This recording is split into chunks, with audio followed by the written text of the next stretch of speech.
Ketika seorang pasien dinyatakan positif COVID-19, pasien memiliki dua pilihan, yaitu segera menuju fasilitas kesehatan atau melakukan isolasi mandiri di kediaman masing-masing. Namun sebelum melakukan isolasi mandiri, ada beberapa hal yang harus diperhatikan terlebih dahulu. Yang pertama, isolasi mandiri tidak dianjurkan jika pasien mengalami kesulitan bernapas dan dianjurkan untuk menghitung frekuensi napasnya. Jika selama 1 menit terjadi 24 tarikan nafas, itu pertanda pasien mengalami sesak napas dan dianjurkan menuju fasilitas kesehatan. Yang kedua, menghitung saturasi oksigen. Jika di bawah 94%, itu berarti pasien dianjurkan untuk menuju fasilitas kesehatan. Dan yang ketiga, tidak memiliki komorbid atau penyakit penyerta seperti penyakit jantung, diabetes, hipertensi, atau penyakit paru kronis. Setelah dipastikan kondisi diri sendiri aman untuk melakukan isolasi mandiri, pastikan juga bahwa pasien memiliki rumah dengan kamar dan jika memungkinkan kamar mandi terpisah untuk setiap penghuninya. Selain kamar dan kamar mandi yang terpisah, ada beberapa peralatan khusus yang juga harus dipisahkan penggunaannya dengan pasien yang terpapar. Pertama, siapkan tempat sampah khusus untuk sampah yang dihasilkan dari pasien COVID-19. Jangan lupa untuk diikat dan menutup rapat kantong sampah agar isi tidak berceceran. Semprotkan disinfektan pada sampah dan kantong sampah sebelum dibuang dan diangkut oleh petugas kebersihan. Selain tempat sampah, pakaian yang dikenakan oleh pasien COVID-19 harus dicuci secara terpisah. Jadi, mintalah penghuni lain untuk menyediakan tempat cucian kotor khusus untuk pasien. Terakhir, hal yang tidak boleh disatukan ialah tak lain peralatan makan dan peralatan mandi, seperti piring, gelas, sendok, handuk, dan sikat gigi. Ada baiknya jika pasien menggunakan kamar mandi yang berbeda dengan penghuni lainnya.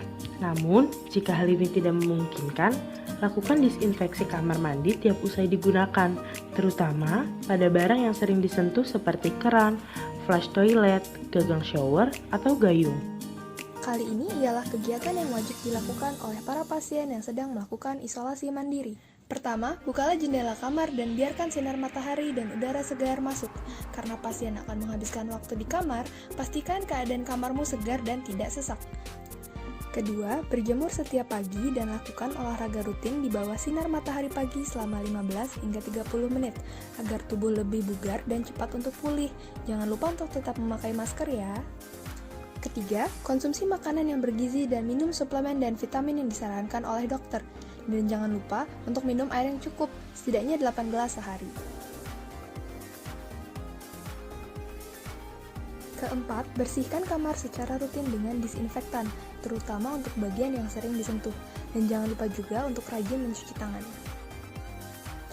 Kelima, periksa suhu tubuh dan kadar oksigen secara berkala. Maka dari itu, termometer penting untuk dimiliki guna memantau suhu tubuh, dan juga oximeter untuk mengukur kadar oksigen dalam darah. Mewaspadai happy hypoxia atau turunnya kadar oksigen di bawah angka 75 hingga 100 mm Hg. Isolasi mandiri tidak menjadi penghalang bagi pasien untuk berhenti beraktivitas. Meskipun tidak dapat dilakukan seperti biasanya, justru kini pasien memiliki begitu banyak waktu luang dengan diri sendiri atau yang biasa kita kenal sebagai me time.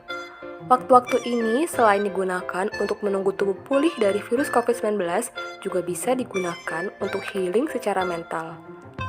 Lakukan hal-hal yang membuatmu bahagia, seperti melakukan hobi yang sudah lama tidak dilakukan, mengobrol dengan teman via chat atau video call, menonton film, dan membaca buku favoritmu.